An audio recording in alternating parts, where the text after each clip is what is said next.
चाहिए, इसको लेकर आप क्या कहेंगे? देखिए, ये वैधानिक एक्शन पर विक्टिमहुड जो रिएक्शन कांग्रेस पार्टी का है, ये बहुत पुराना है।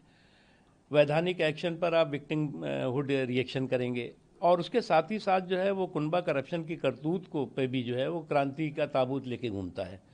अब करप्शन की करतूत को जो है वो क्रांति का ताबूत दिखा करके और पूरे देश को ये बताने की शुरू कि ये करप्शन का कुनबा नहीं है बल्कि क्रांतिकारियों का जो है वो कुनबा है।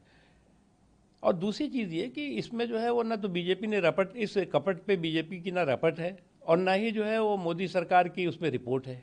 ये पहले की ये कार्रवाई है, कोर्ट के निर्देश पर ये कार्रवाई हो रही है और कानून की कार्रवाई है। इस कानून की कार्रवाई पे जो है वो आप पूरी तरह से अगर उसको विक्टिमहुड कार्ड खेलने की कोशिश कर रहे हैं तो उसमें सफलता नहीं मिलेगी। कांग्रेस का आरोप है कि देखिए, ये शुद्ध रूप से करप्शन की करतूत पर कानूनी कार्रवाई है और अगर लोगों को लगता है कि इस करप्शन की करतूत पर भी जो है वो उनको जो है वो अपना विक्टिमहुड का ताबूत लेके घूमना है तो उनकी अपनी इच्छा है। जयराम रमेश कह रहे नहीं। देखिए, ऐसा है कि पहले ये जो करप्शन के क्रांतिकारियों के कारिंदे लोग हैं उनको समझना चाहिए कि ये जो इस कपट पर जो है वो रपट न तो जो है वो बीजेपी ने कराई है और ना ही मोदी सरकार ने कराई है। ये पहले का मामला है और पहले का मामला है, उसमें उसको लॉजिकल एंड तक पहुंचना चाहिए। क्या दूध का दूध और पानी का पानी सामने आना चाहिए। वक्त को लेकर सुनवाई है, इसको लेकर देखिए, वक्फ पूरे के मुद्दे पर जो संवैधानिक सुधार हुआ है उस पर सांप्रदायिक वार करने वाले चाहे वो पाकिस्तान हो चाहे परिवारिस्तान हो। परिवारिस्तान मैं इसलिए कह रहा हूँ कि कांग्रेस देख लीजिए, आरजेडी देख लीजिए, टीएमसी देख लीजिए और भी जितने भी उसके डीएमके देख लीजिए, मुस्लिम लीग देख लीजिए, पूरा लंबा परिवारिस्तान है। तो पाकिस्तान और परिवारिस्तान की इस मुद्दे पर जुगलबंदी दिखाई पड़ रही है। वो इस बात का प्रमाण है, इस बात का प्रतीक है कि वक्फ पर जो सांप्रदायिक छूट थी उसकी नाकाबंदी हुई है और उस नाकाबंदी ने इन लूट लाबी की जो है वो लामबंदी कराई है और उनको लगता है कि इस तरह से लूट को 100% छूट का जो उनका दौर चल रहा था वो दौर चलता रहे, वो अभी नहीं होगा।